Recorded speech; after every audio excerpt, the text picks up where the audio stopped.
Well, thanks, Nicole. Here at the Indianapolis Motor Speedway, we're getting ready for the 100th anniversary edition of the greatest spectacle in racing. And of course, Danica Patrick is still one of the main topics of talk, but really it's not about what's been going on so much on the track. Yes, she's qualified 26, did that the final day of qualifications, but it's really about what broke a few days earlier this week in a report that she was moving to NASCAR full-time next year. Here was her response.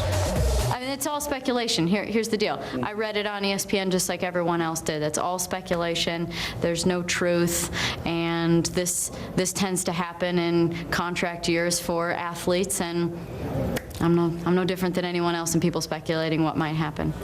So let's bring in our 1998 Indy 500 champion Eddie Cheever and the man involved in the closest finish ever with Al Unser Jr. back in 1992, Scott Goodyear. And let's weigh in on this, guys. Well, Marty, I think you first have to ask, why would she want to change out of IndyCar over to NASCAR? Remember, she came up through the go-karts and the single-seater. She's lived her life through that. She's been very successful. But I think the question has to be answered in this fashion. There's a lot more road courses and street courses in IndyCar series now than there was previously. It was an oval-based series. As we continue to add the road courses and the street circuits, it'll be tougher for her to compete for a championship. She has done very well on the ovals, does very well here at Indianapolis, and obviously with NASCAR being an oval-based series, I think that she sees her opportunity to shine over there, Eddie.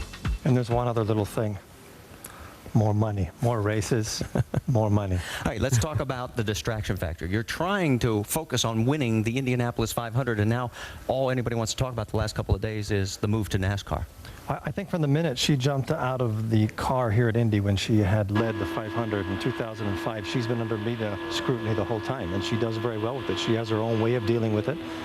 And I don't think that affects her. I'm of all the qualities that she has, and she has many, the one that I'm most impressed with is her ability to deal with all the noise around her. Well, you know, the focus factor definitely has to come in here at Indianapolis, but the focus factor will have to last longer if she gets into NASCAR because there's double the races. It's a long season. Is she ready to go and commit to that? Well, we talk about her results here at the 500. Only once has she been outside the top 10.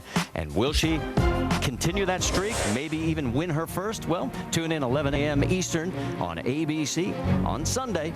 The telecast presented by GoDaddy.com, and we'll all find out together. Let's send it back to you, Nicole, in Charlotte. Marty Reed, thank you very much. Let's talk about Danica Patrick doing the Nationwide Series because for the past, well, 2 years now, she's been running in both the IZOD IndyCar Series and the NASCAR Nationwide Series. How do you think she's been affected by that double duty? Well, let me start off by saying one thing. I think that Danica Patrick's probably the best female driver I've ever seen in my life. She's very, very good behind the wheel, a very smart lady, pays a lot of attention to her car. But with that said, this NASCAR stuff is very, very tough, Nicole. It's very, very complex. These cars are totally different than an Indy car. And I think if she's going to be successful in NASCAR, she needs to make a decision. She needs to say, I'm going to run NASCAR full time. I don't think she can run IndyCar, jump from IndyCar into stock car and go back and forth and be successful. Hey, let's face it, she had a really tough year last year in IndyCar while she was running stock cars. I think she needs to make her mind up, and I think she can be successful in stock cars if she does that. I do want you to keep in mind she has not been in a Nationwide Series car since the 4th race of the season. That was at Bristol. But do take a look at the results of the first 4 races of this season compared to the first 4 races of last season. Her average result so far this season, 17th.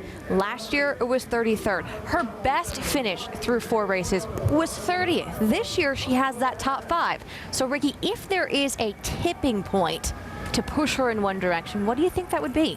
I think, speaking as a competitor, what inspires you is progress, and you just spoke to it. The graphic speaks to it.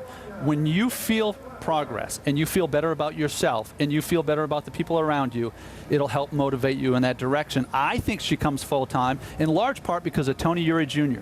Nobody believes in Danica Patrick more than he does. He told me earlier in the day, if she comes right now, we finish top 15 every week. That's a strong statement, and it's those type of things that will help bring her over here. Well, from Danica Patrick to an open-wheel invasion